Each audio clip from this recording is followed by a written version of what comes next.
സ്നേഹമുള്ള സഹോദരി സഹോദരന്മാരെ, ദൈവത്തിൻ്റെ വചനത്തിൻ്റെ ശക്തി വളരെയേറെ ആഴപ്പെട്ടതാണ്. ഈശോ പറഞ്ഞു, ഞാൻ ജീവന്റെ അപ്പമാകുന്നു. ജീവന്റെ അപ്പം വിശുദ്ധ കുർബാനയാണ്. ഈ അപ്പം അധ്വാനിക്കുന്നവരും ഭാരം വഹിക്കുന്നവരുമായ നിങ്ങൾ എൻ്റെ അടുത്ത് വരിക, ഞാൻ നിങ്ങളെ ആശ്വസിപ്പിക്കാം. എത്രയോ മനോഹരമായ, എത്രയോ അർത്ഥം പേറുന്ന വചനമാണിത്. ഭയപ്പെടേണ്ട, ഞാൻ നിന്നോട് കൂടെയുണ്ട്. വിശുദ്ധ കുർബാനയിലൂടെ ഈ ഒരു വലിയ അനുഭവം കർത്താവ് നമുക്ക് നൽകുകയാണ്. ജീവിതത്തിന്റെ പ്രശ്നങ്ങളുടെയൊക്കെ മുമ്പിൽ നമ്മൾ നിൽക്കുമ്പോൾ പലപ്പോഴും നമ്മൾ ഓർക്കുന്നൊരു കാര്യമുണ്ട്, ഞാൻ എല്ലാ പ്രശ്നത്തിൻ്റെയും നടുവിലാണ്.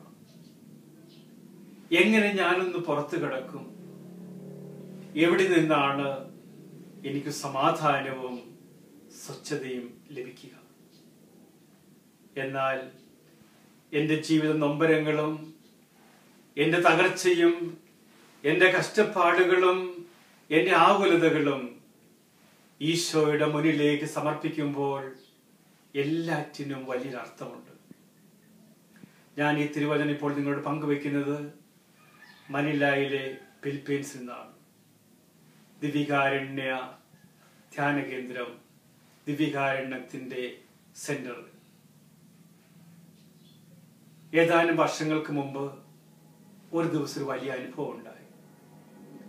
പരിസരം മുഴുവനും വെള്ളത്താൽ നിറഞ്ഞു. നിങ്ങൾക്കറിയാമല്ലോ, പലപ്പോഴും ഫിലിപ്പീൻസിൽ ടൈഫൂൺ ഉണ്ടാകും. 2009 വലിയ ടൈഫൂൺ ഉണ്ടായി. ഞാൻ താമസിക്കുന്ന ഈ കെട്ടിടം മുഴുവനും വെള്ളത്തിന്റെ ഏകദേശം അടിയിലാകാറായി. മുകളിലത്തെ മുറി ചെറിയൊരു പ്രയർ റൂം. ആ പ്രയർ റൂമിൽ നിന്നാണ് ഇപ്പോൾ ഞാൻ ഈ വചനം പങ്കുവെക്കുന്നത്. പരിസരത്തൊന്നും വലിയധികം വേദനയുടെ നിമിഷങ്ങൾ. ഒത്തിരിയേറെ ആളുകൾ മരിച്ചു, പുറത്തു കിടക്കാൻ പറ്റുന്നില്ല. അങ്ങനെ ഒരാഴ്ചക്കാലം ഞാൻ എൻ്റെ മുറിയും ഈ പ്രാർത്ഥനാ മുറിയുമായി ചെലവഴിച്ചു. ആ സമയത്ത് ഞാൻ വിശുദ്ധ കുർബാന എടുത്തു വെച്ച് കുർബാന അടുത്തിരുന്നു. നിങ്ങൾക്കറിയാം, പെട്ടെന്ന് എൻ്റെ ആകുലതയും പേടിയെല്ലാം വിട്ടുപോയി.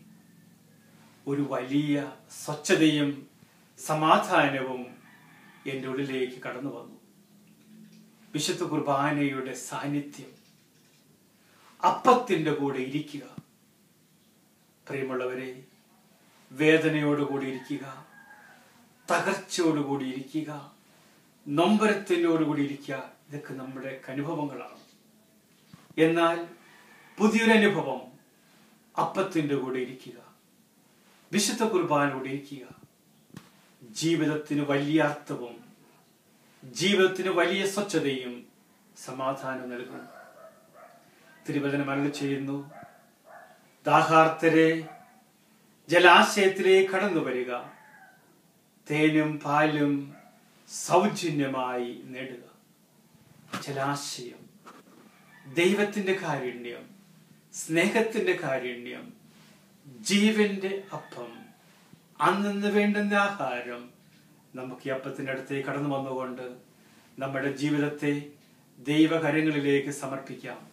കർത്താവായ ദൈവമേ, ഈ വചനം കേൾക്കുന്ന എല്ലാവരെയും നീ ആശീർവദിക്കണമേ.